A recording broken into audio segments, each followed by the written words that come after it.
So, what's the status of our state's food supply as the coronavirus pandemic sets in?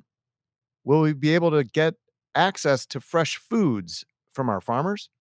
Joining Jer and me on the line is Ernie Birchmeier from the Michigan Farm Bureau. Ernie, welcome to Daily Detroit. Well, good afternoon. It's great to be with you. So, Ernie, before we get into all of this stuff, can you kind of set up what your role is with the Farm Bureau and kind of, what your role is to play in all of this? Sure. Well, Michigan Farm Bureau is the largest general farm organization in Michigan.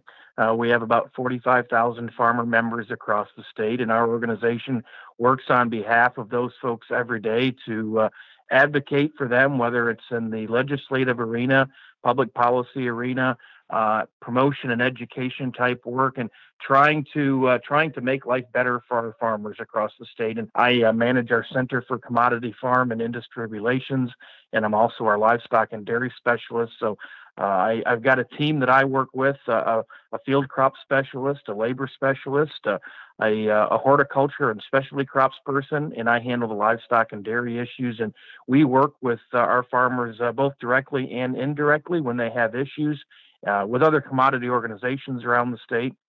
Answer a lot of media calls and try to help people understand a little bit more about agriculture, and then work with our partners in the legislative arena and the advocacy arena, trying to assist them doing their jobs. So no day is the same. The most consistent part of it is working on behalf of our farmers across the state, who work daily to provide the food and fiber for our consumers here in Michigan and across the United States and really the world. So it's safe to say you're the person to ask this question. What is your sense about how farmers in Michigan are feeling and doing right now with all of this? Well, our farmers continue to farm on a daily basis. You know, the work does not stop on the farm, even though we're dealing with a disease and outbreak and a pandemic issue right now. Our farmers continue to farm. If they're producing livestock or raising livestock, they're caring for them on a daily basis. The cows are being milked to provide milk to the processing plants to be delivered to retail outlets. If they're raising livestock, they're continuing to grow them to ultimately provide meat to the retail shelf. If they're getting ready to go to the fields because springtime is upon us, the tractors are ready to roll. They're waiting for the weather to be conducive to put crops in the ground. And if they're growing fruits and vegetables, some of that operation has already started in greenhouses around the state. The fruit farmers are busy finishing up pruning trees because those trees are going to bloom soon. So operations and work continues on the farm on a daily basis, regardless of what we're going through right now. Ernie, this is Sven. Governor Whitmer yesterday, of course, issued her stay-at-home order, a sweeping order, meant to prevent the spread of the coronavirus and flatten the curve and everything. I think a lot of people probably had the same reaction my wife did, which was, oh my God, should I go out to the store now and, load up on groceries? And we've been reading things about people, buying huge freezers even to store perishable foods. Are people right to think this way or not so? Well, our food supply remains solid, good, consistent. We have an adequate food supply out there, and I understand the desire for people to run out and stock their shelves, so to speak. But there's several reasons for that we need to understand. First and foremost, we were pleased that the governor considered agriculture an essential and critical industry, and is allowing all of the avenues within agriculture to continue the ability to continue to operate, because not just on the farm does that include. That includes the processors and retail and distribution and all of those channels along the way. So pleased that was recognized and that we can continue to operate and provide that food supply.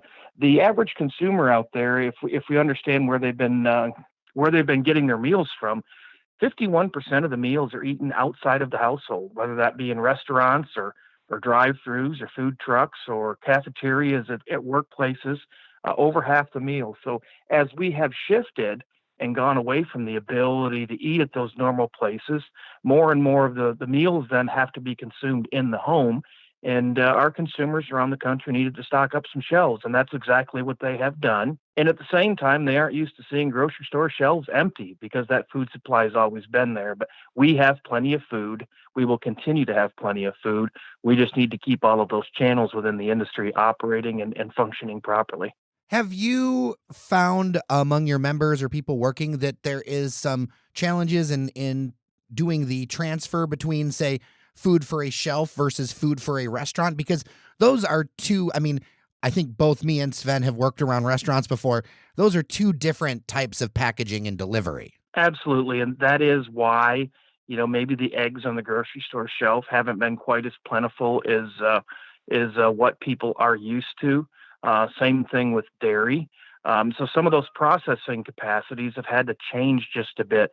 There are a lot of eggs, for instance, that go into liquid form into restaurants. They are now trying to get more of them into a carton and, on the grocery store shelf. Same thing with dairy. They're used to providing dairy for school lunch programs, and those school lunch programs aren't operating right now. So more of it needs to go into a gallon-sized container. So a number of those industries have shifted their production or added production, if you will, to go 24/7 to allow for the change in demand. And that's really what we're realizing right now is a demand curve shift, if you understand economics. And we're realizing market forces at their full potential right now. Ernie, you mentioned some of the work that farmers across the state and country obviously are doing right now, trimming fruit trees, getting fields ready, planting seeds in some cases for certain crops, I'm sure. Are there any activities that are being curtailed by this coronavirus shutdown and the pandemic? Any areas where you are concerned about production levels? Great question. In fact, we are concerned about the labor situation right now. We bring in a lot of labor into Michigan in particular. Michigan is number 2 in diversity, only behind California in terms of the number of commodities, types of food that we produce. And we bring a lot of labor in to help with that because a lot of that is hand labor. And with the Mexican border being closed, the ability to continue that supply of labor coming in is hampered right now. So we do have some concerns about that, especially for our specialty crop, fruit and vegetable industry, because they rely on a lot of that labor to help get that crop planted, to get it prepared and to get it harvested. So that is a concern.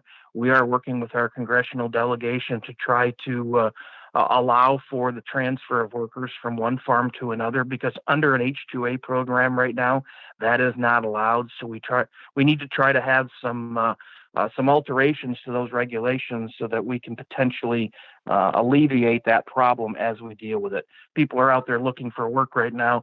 My guess is if they went to a farm in the area and were looking for a job, there would be plenty of them available because we do have some concerns there. So what are some of the things, or is there anything that somebody at home can do, or things that are good practices to, keep in mind and help things go a little bit easier through this time of trouble? Well, I would suggest, number one, be cautious. Let's not get over alarmed here. Let's work together as much as we can to be patient as we work through this. As I stated, there is plenty of food available. There will be plenty of it on the grocery store shelves.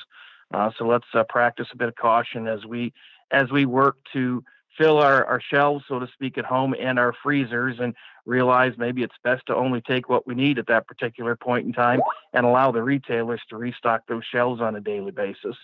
The other thing we can always do if we want to help Michigan farmers is, look for a Michigan farm label on some of those products if it's available. It never hurts to look around and try to support local, if you will. The local farm markets are going to remain open if people choose to buy at those venues as well. If they're operating like a grocery store, those activities will continue. If they're operating like a restaurant, those activities will not. So those venues are going to remain open as well. And I've heard and seen of a lot of people promoting, let's support our local businesses as much as possible. Now, we don't have quite as much farming in the Detroit area, but there are farms not that far away that, are processing food every day or growing food every day for some of those local processors in your region. So I guess support local if you can. Keep in mind that our farmers are out there every day, regardless of what's going on, and they do that whether we're dealing with a coronavirus outbreak or not. That's an ongoing daily task that happens without many people realizing it. So the other part that I would add to that is, out of all of this, we have consumers, I think, that are realizing that we have an amazing food supply that's there all of the time.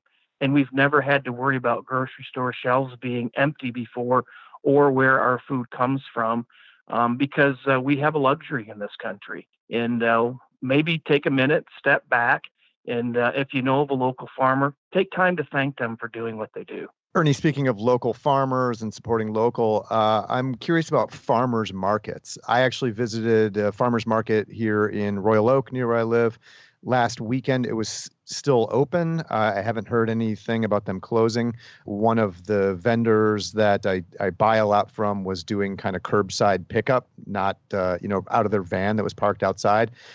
Eastern Market, the state's largest farmers market, remains open. Are farmers markets affected by the governor's order yesterday? And what are you seeing those kind of operations doing in response to coronavirus? We have had a lot of questions in regards to farmers markets, and we have been on the phone with the Department of Agriculture on a daily basis, including yesterday when the announcement came out from the governor. We did a follow-up call with the Department of Agriculture.